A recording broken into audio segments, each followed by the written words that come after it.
Al filo de la semana. Análisis de temas nacionales e internacionales con un enfoque diferente. José María Tojeira, Al filo de la semana.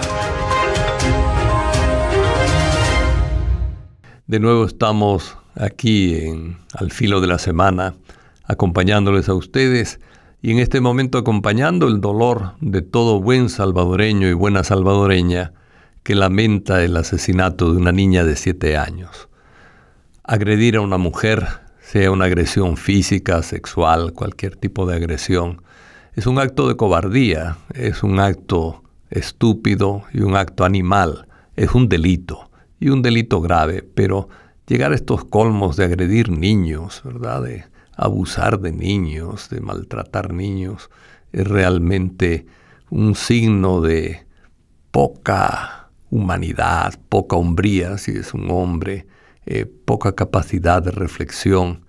Es un delito muy grave y algo sobre lo que tenemos que pensar y de lo que tenemos realmente que decirnos a nosotros mismos que esto no puede ser, ¿verdad?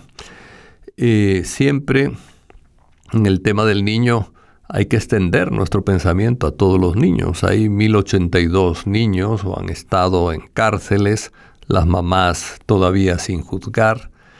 Hay toda una serie de lineamientos de derechos humanos que piden que en los casos en que no haya una extrema gravedad, las mamás puedan ser juzgadas en libertad para que puedan atender bien a los niños, para que los niños no queden traumados desde el principio, estando hacinados en las cárceles, estando encerrados en definitiva, sin a veces ver aire libre durante horas, ¿verdad? En fin, preocuparnos por los niños, preocuparnos ciertamente por el asesinato, porque es una brutalidad lo que se ha cometido y se ha hecho, pero también preocuparnos por todos los niños, ¿verdad? 1,082 niños en cárceles no puede ni debe ser, ¿verdad? Las madres deben ser juzgadas en libertad y a los niños hay que garantizarles también la libertad.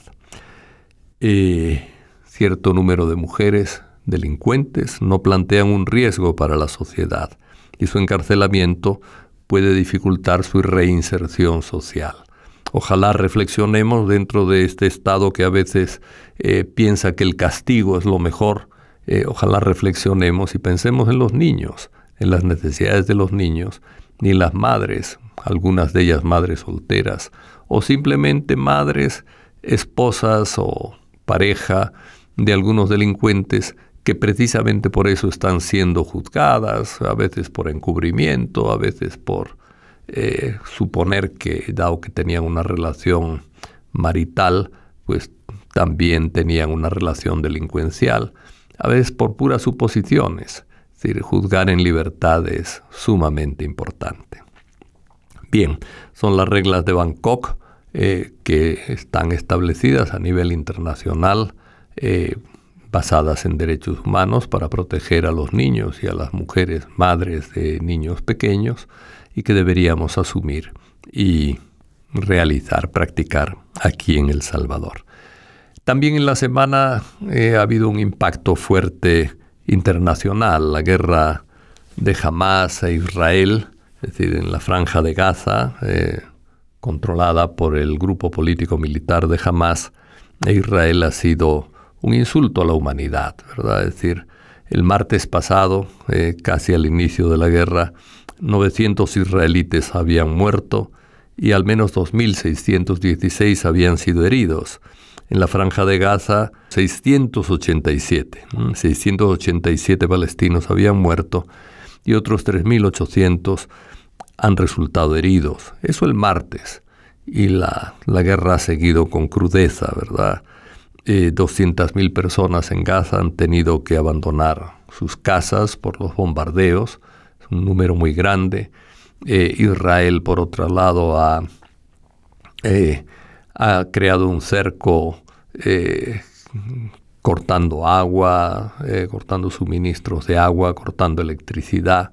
Es grave por el tema de los hospitales, de los heridos que necesitan electricidad. Es grave porque el agua es básico para el mantenimiento de las personas. hay mucho civil y mucho inocente. Israel debía permitir un corredor humanitario para que al menos el agua, la electricidad en algunos puntos fuera viable y el servicio hospitalario no tuviera que suprimirse.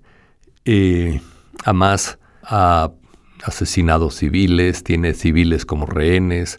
Eso está claro que en los derechos humanos está netamente prohibido. No se puede tener civiles como rehenes. Eso es propio de un grupo terrorista y no de una guerra. La guerra tiene límites y tiene leyes. Es decir, y los crímenes de guerra son crímenes que no se pueden simplemente olvidar, ¿verdad? Es decir, sabemos lo que ha pasado aquí en El Salvador y estamos siempre insistiendo en que los crímenes de guerra sean llevados a juicio. Es decir, hay crímenes de guerra cometidos por Hamas. Hay también un tipo de violencia de Israel que puede dañar a víctimas civiles enormemente.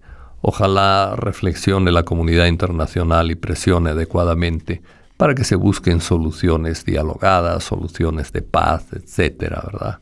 En el país, lamentablemente, hemos desaprovechado nuestra oportunidad de tener una política internacional basada en la paz a partir de nuestra propia experiencia de los acuerdos de paz. El actual gobierno ha desacreditado los acuerdos de paz. Creo que ha desaprovechado, no solo el actual, sino también otros gobiernos anteriores, han desaprovechado esa posibilidad de tener una política internacional basada en nuestra propia historia que contribuya a la paz de las naciones. Pero más allá de eso, el insistir como ciudadanos en la necesidad de paz y de soluciones pacíficas resulta indispensable. Lo mismo podíamos decir de los bloqueos en carreteras en Guatemala. La gente protesta porque les están robando una elección, y una elección válida, legítima, una elección limpia, en que una persona que quiere cambios ha ganado las elecciones. Si hay un grupo que no quiere cambios en Guatemala, que está tratando de impedir el acceso del presidente electo a la toma de poder de su función, ¿verdad? La toma del Ejecutivo, de la presidencia del Ejecutivo. Yo creo que ahí hay que también solidarizarnos con la gente de Guatemala. Aquí nos estamos quejando de que no llegan las verduras, etcétera, etcétera, pero la gente tiene razón y es su derecho a elegir al presidente que quieren. Entonces, la culpa en buena parte es de Jan Matei, que es incapaz de responder eficazmente a los reclamos de la gente, ¿verdad? De frenar a una fiscal que está manipulada por poderes fácticos y quiere impedir la llegada a la presidencia de el Bernardo Arévalo, ¿verdad? El candidato triunfador. También en esta semana la OEA ha condenado a Nicaragua por persecución de la Iglesia y cierre de universidades, ¿verdad? Es una condena fuerte y seria y se exige la restitución de los derechos al libre pensamiento, derecho de expresión, derechos de asociación y de práctica religiosa.